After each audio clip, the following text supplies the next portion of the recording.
and said that it was prepared to continue the war for at least 6 months.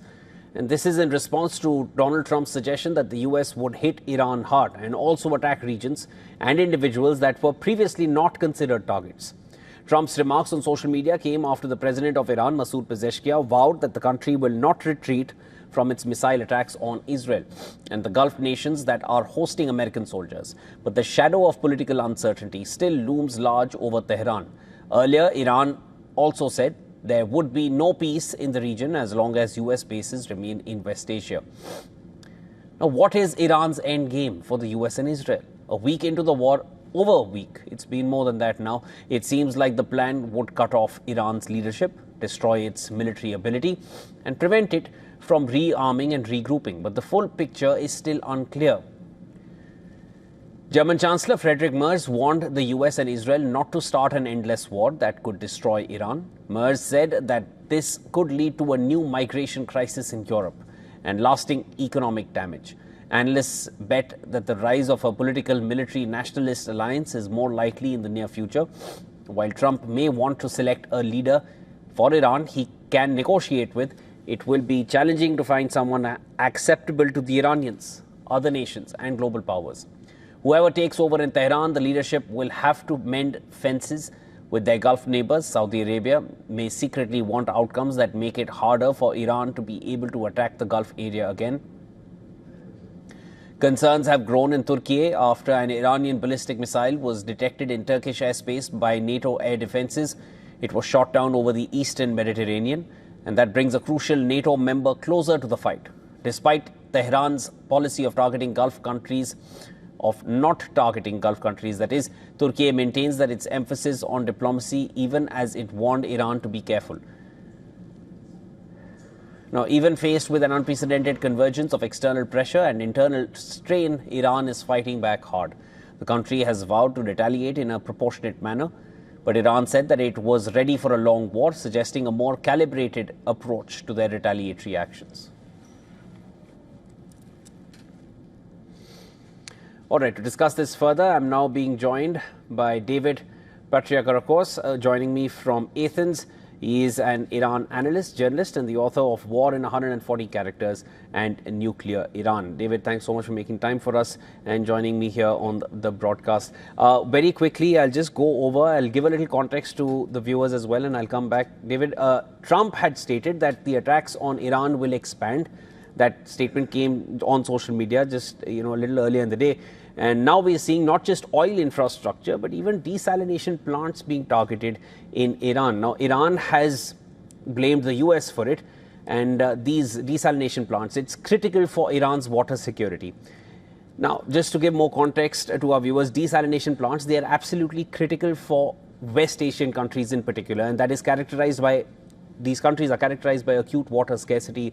There's limited rainfall, and providing water for human consumption, it all comes from these desalination plants. It's also essential for power generation and manufacturing sectors. Targeting water supplies of civilians is spelling a new dangerous turn in this war, because Iran can now perhaps reciprocally retaliate to the other West Asian countries. David, do you see it the same way? Well, yes. By doing this, they have set a precedent that Iran can then do. As you rightly say, water is an acute issue in that part of the world because large parts of West Asia, the Middle East, are desert. Certainly the Gulf states are, where the Bedouins were pretty much almost desert, that have been reclaimed. And water is vital, not just to the lifeblood of the people, but to the lifeblood of the entire cities there and the entire societies. So yes, it is a dangerous escalation. We will see if the Iranians respond in kind. I think the key message tonight, though, from Trump is that he has now backed down on saying that he wants the Kurds to go in. A ground war here would, I believe, be a strategic disaster. You listen, or it said in your report just there that the Iranians say they vow to fight on for 6 months. Now, the Iranians say a lot of things, but the longer this war goes on, the more it benefits Iran and the worse it is for the United States and Israel. We have a serious economic issue in the Straits of Hormuz, as your report also detailed. This needs to end quickly, or it's going to be a disaster for the West, I fear. David, as talking about dangerous turns in this war, of course, water supply is one part of it. The war going on longer, up to 6 months. Of course, that's rhetoric. We won't read too much into that. But let's go with the statements that have come out. Qatar's emir held talks with Trump, saying that Qatar will not hesitate to defend its sovereignty. UAE president also said that they are prepared to confront threats. The UAE defense minister held talks with several counterparts, and that included South Korea, Greece, Italy, and France. And this is on strengthening defense partnerships. Do you observe a sense, or do you sense an even more dangerous escalation with countries within West Asia looking at a retaliation, perhaps towards Iran? I don't think any of the Gulf states are going to escalate this. They don't want to escalate this. They have to say that. Iran did attack them unprovoked. They did not fire on Iran like the Americans and Israelis. They were struck. They have to then say that they will respond to any further action. But they don't want it. The Emiratis, the Qataris, they don't want to have a war with Iran, neither does anyone else in the Gulf.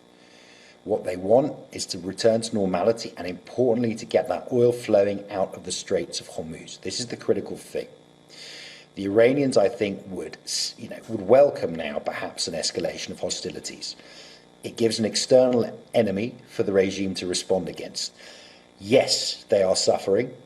Their leadership has been decapitated. Reports from inside Iran reach me of a completely chaotic leadership. We're seeing this now when Pezeshkian, the president of Iran, goes on TV, apologizes to the Gulf states for striking them unprovoked. And then the Revolutionary Guard released statements saying that they're going to continue to strike their Gulf neighbors. So it is chaos inside Iran.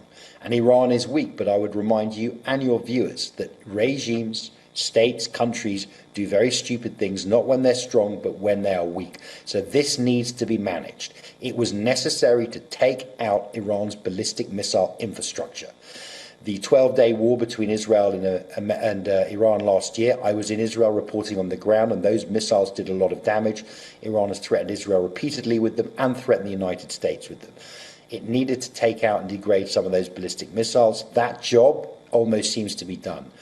If they are bright and smart, and we hope they are, they will leave it at that for the moment. David, you had mentioned about that statement that came out from the Iranian leader. He's saying that, we apologize. And soon after that, I'll just quickly enumerate it for our viewers. UAE was targeted with 16 ballistic missiles. This is after that statement of apology.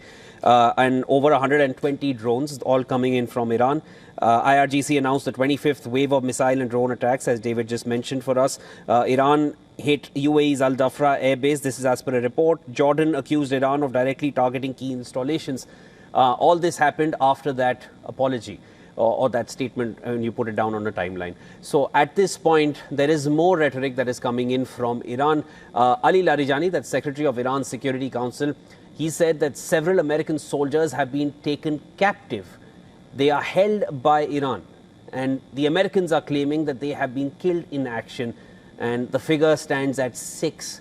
What do you make of this kind of a statement? Because these were repeated tweets that came out from Ali Larijani, and the final one came in, he wrote it in English. Clearly, that was a message to reach corridors in Washington. Absolutely. Look, we'll have to see what the exact truth of this is. It's in Iran's interest to say that it holds live American soldiers. I would point out, I don't think Pezeshkian is the leader. I would say that Larijani, the top security official in the country, is now the de facto ruler of Iran. But I would point out again that what we are seeing inside Iran appears to be a power struggle as Revolutionary Guard seeks to fill the spaces of killed officials and seeks to take control of Iran, certainly its security. David, do you see a power struggle in Iran? Because till now, a post-Khamenei Iran is not a post-Islamic Republic Iran. Even after the supreme leader was killed, even after that, they've continued with whatever were their protocols that were given to them or whatever they had decided they wanted to do. They said that they'll block the Strait of Hormuz. They said they will attack American assets and installations across West Asia. And that's exactly what they're doing. Do you find some kind of disarray within the Iranian leadership at this point? And rather, who's really calling the shots in Iran at this point? Yeah, there is huge disarray. Look, there is a plan because Khamenei, the supreme leader who was assassinated, they clearly knew that this was a very distinct possibility. So there is a plan. However, so much of the leadership has been decapitated. There is confusion in Iranian command and control. As I said, it does seem to be that the president is being sidelined. Ali Larijani seems to be, taking the baton from the supreme leader of being overtly defiant. The senior figure showing defiance to the West, particularly America. And the Revolutionary Guard on the ground are seeking to fill command posts wherever they can, much, I'm hearing, to the annoyance of other elements within the army and so forth inside the regime. So Iran is in disarray. There is some sort of leadership struggle. Yes, the Islamic Republic still functions, and we must understand something else important.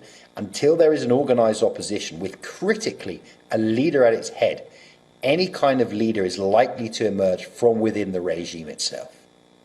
Understood. David, thanks so much for making time for us, sharing all your insights and your own on-ground experience as well. This is a war because it has raised too many questions, and the details and the developments are coming in faster than one is able to comprehend at this point. It's coming in at a very fast pace. It is intense. One can only hope this doesn't last in the same manner for too long now, even though statements are suggesting a number of months to go into it. Let's hope that there is a resolve at the earliest. David joining us from Athens.